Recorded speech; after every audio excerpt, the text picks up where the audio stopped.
biasa. Kalau segmen Sirah Nabawiyah dan Akhlak ini semestinya baca bersama dengan tetamu undangan kita, iaitu Profesor Madya Dr.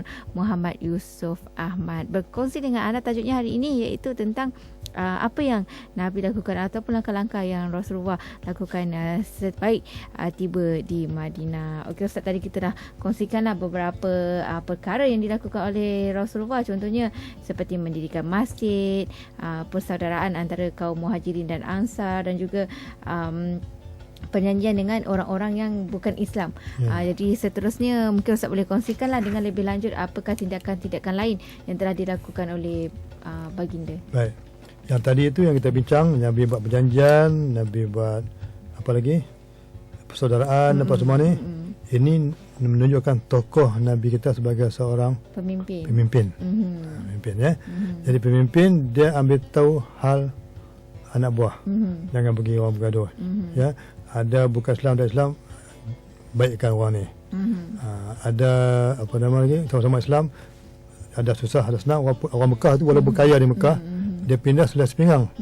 Jadi orang Madinah akan tolong. Dia macam tu peraturannya. Untuk menjumpa semua orang ni, buat apa?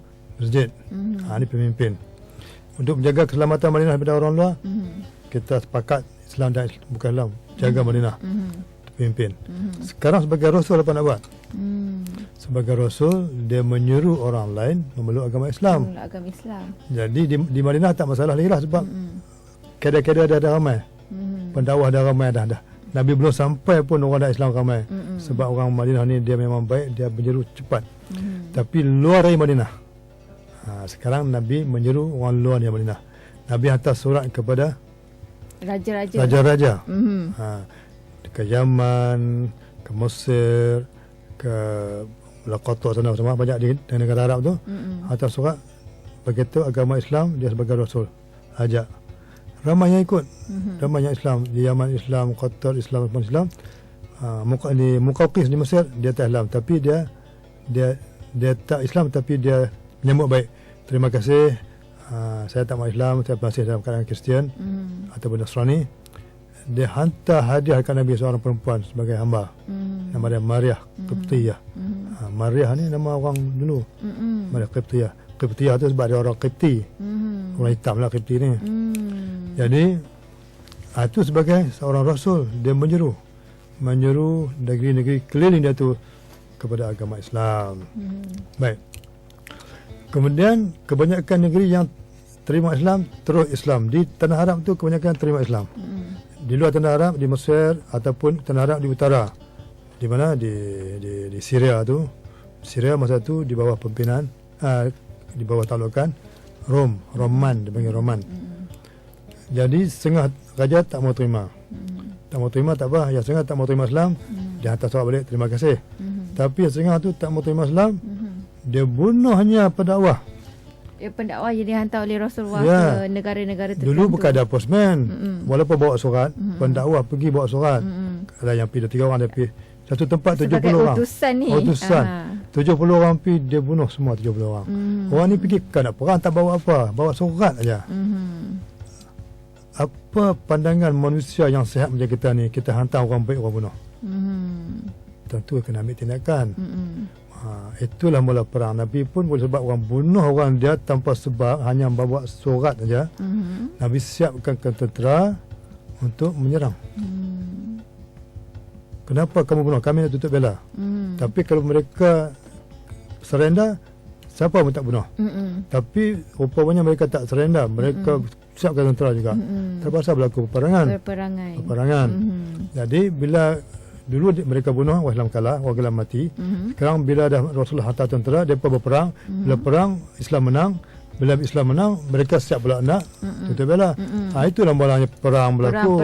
Perang sekali dia perang. Jadi orang bukan Islam, termasuklah penulis-penulis buku sejarah ni oleh orang Barat, atau kita panggil Orientalis. Dia mengatakan Islam ni berkembang dengan pedang.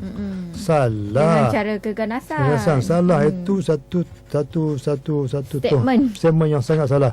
Sebab dia tak tengok sejarah yang betul. Orang Barat tulis sejarah salah. Nak tahu sejarah Islam yang sebenar, kena rujuk kitab Arab yang asal.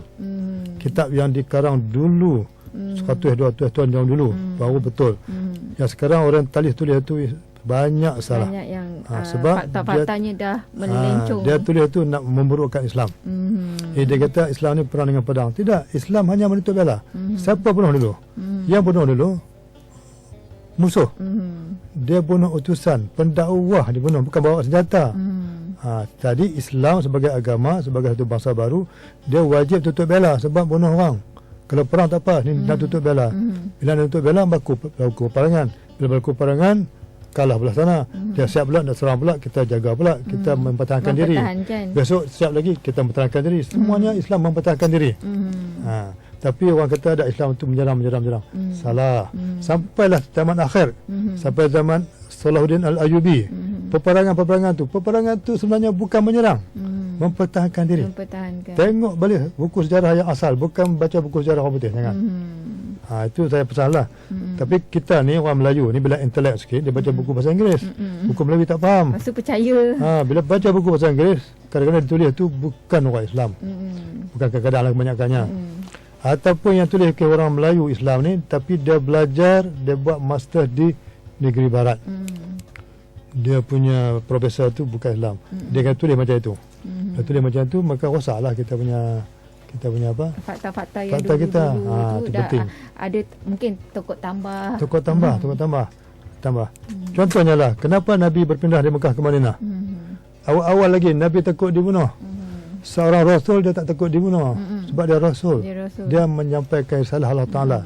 Macam mana susah, macam mana perit, dia tetap kena sampaikan. Tapi sebenarnya Nabi pindah kerana wahyu yang diturunkan Allah oleh perintahkan, Allah. bukan takut dibunuh. Kerana ada strategi lain yang disusun. lain. Tapi orang tak nampak yang tu. Pasal wahyu-wahyu ni orang tak pakai. Orang pakai apa yang berlaku. Itu salah, tak boleh. Ya, kita sebagai seorang Islam, saya mengajaklah tuan-tuan puan-puan pendengar sekalian, kita sebagai seorang Islam melihat betul-betul kepada yang asal. Yang asal. Baca buku-buku yang asal. Bukan buku yang ditulis oleh orang talis. Okey, Ustaz, kita berhenti lihat seketika. Okey.